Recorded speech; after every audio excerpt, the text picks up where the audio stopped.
नाताळच्या सेलिब्रेशनसाठी पर्यटक कोकणात दाखल होत आहेत। सिंधुदुर्ग ते रायगड पर्यंत जवळपास 5 लाख पर्यटक हे कोकणात दाखल झालेत।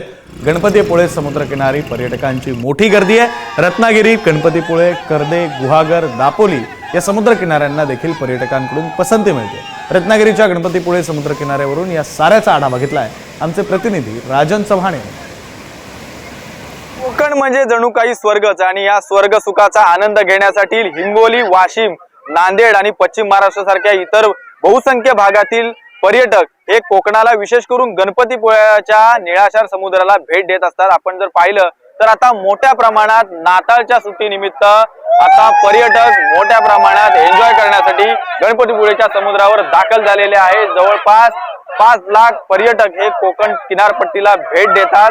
रत्नागिरीच्या गणपतीपुळे समुद्र किनाऱ्यावर पर्यटकांची तोबा गर्दी झालेली आहे आणि मोठ्या प्रमाणात पर्यटक लहान मुलं असतील आय लव्ह कोकणचा टी शर्ट घालून आनंद व्यक्त करतात। नाताळची सुट्टी पडली आहे आणि कोकणात मोठ्या प्रमाणात हा आनंद व्यक्त केला जातो। आपल्यासोबत काही पर्यटक आहेत, सांगाल कुठून आलाय, कशा पद्धतीने एन्जॉय करताय?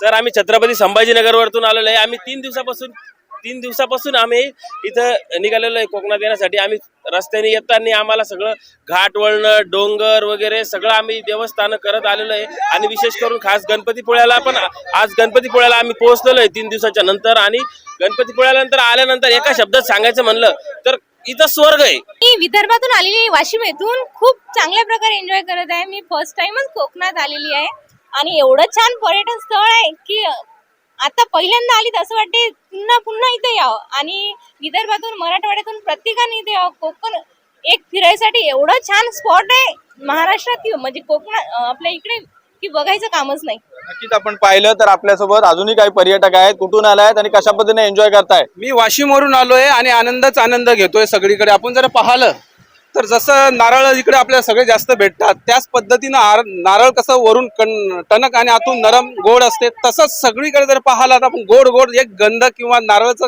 खवाच आपल्याला मिळतो। छत्रपती संभाजीनगरहून आलेलो आहे। मला इथं आल्यावर खूप मजा आली। मी खूप रायडिंग केलं। थँक्यू। राजन चव्हाण, पुढारी न्यूज, गणपतीपुळे, रत्नागिरी।